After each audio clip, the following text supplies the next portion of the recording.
Twinkle, twinkle, little star, how I wonder what you are. Up above the world so high, like a diamond in the sky. If you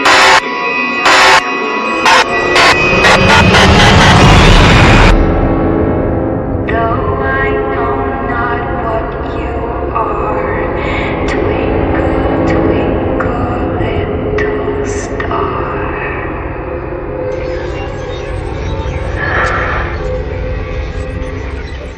Dead Space. First released for the PC, Xbox 360, and the PS3 back in October of 2008, Dead Space marks the return of a personal favorite game genre of mine, the action horror genre. It's the perfect blend of a frightening atmosphere, disturbing images, and actual fun-to-play combat that makes me fall in love with the entire genre.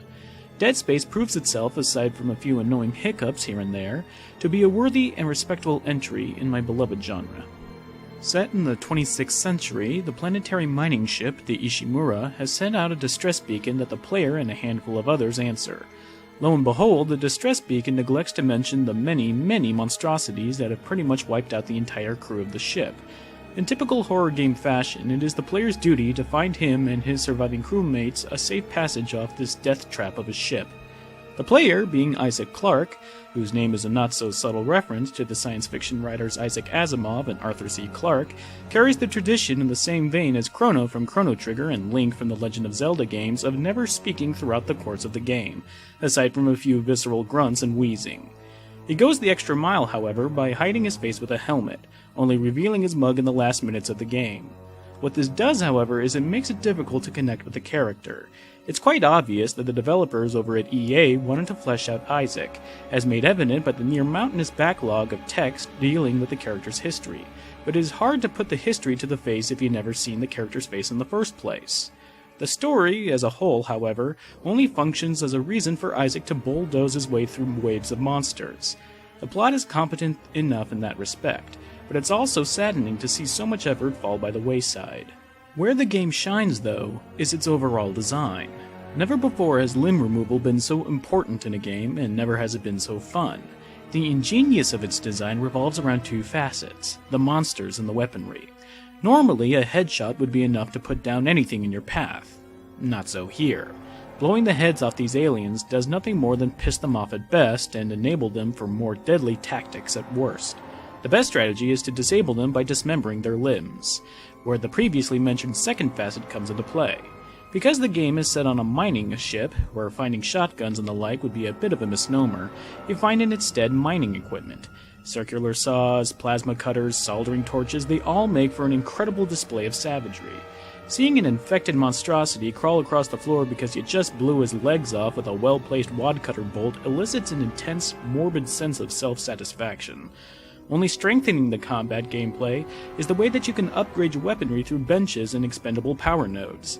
The system where you actually do the upgrading is intensely reminiscent of the sphere grid utilized in Final Fantasy X, where in order to upgrade an aspect of a weapon, damage done, clip size, etc., you must follow a set path to upgrade said aspect. You can also purchase new weaponry, ammo, and health packs from automated vendors, with schematics that allow you to purchase more items scattered throughout the ship. Though a good bit of the fun from Dead Space is from lopping off more limbs than all the 6 Star Wars films put together, there is more to it than that. Commonly, you will have to venture off into the vacuum of space, where combat becomes almost ethereal as there is little to no sound, and you have to rely on your eyes more than ever. You will also have 2 physics-based tweaks at your disposal. The Stasis module, with which you can slow down and select machinery and enemies in tight situations, and the Kinesis module, that you can move heavy objects and shoot them forward at enemies. These modules are utilized in pretty straightforward puzzles mostly, and I feel that they could have been better used for a more inspired purpose than just shooting radioactive orbs out into space or realigned satellite dishes. However, it must be noted that the game's utilization of zero gravity should be commended. From mindlessly fun little mini-games like Zero Gravity Basketball to a memorably thrilling boss fight, the developers hit the nail on the head. Even when navigating in zero gravity becomes confusing and disorienting, the developers had the foresight to include a navigation path that you can toggle by hitting the right analog stick. Taking a cue from the films Aliens and Solaris, EA manages to recreate the sci-fi horror atmosphere with a tinge of paranoia. The flickering lights, the corpses that litter the hallways, the esoteric messages scrawled into the walls, and the diaries left behind from the crew all provide a fragmented canvas for the player to try and paint a picture of what might have happened to cause so much chaos. But no matter what the player manages to conjure up in their imagination, it will ultimately be more satisfying than the game's actual explanation. It's oftentimes better in games like this that the explanations remain vague or open-ended. It lends itself to more mystery and ultimately more fear. The graphics themselves are above par, and the creature design is top-notch in terms of being horrifying, but the script lends itself to some truly stupid lines of dialogue. Here he is. Captain Benjamin Mathias. Location? Medlab. Status? Deceased. What? How? Oh, I don't know, maybe it has something to do with that alien that just killed 2 of your men not 5 minutes ago? The most dichotomous feature, though, is the sound design. At once, it's brilliantly utilized through the previously mentioned bouts in the vacuum of space, and the wails of people suffering and monsters gnashing their teeth that echo in the distance. But then the score will suddenly crescendo as if something is about to attack you, even though you just cleared the room of aliens, and won't stop crescendoing until you leave the room.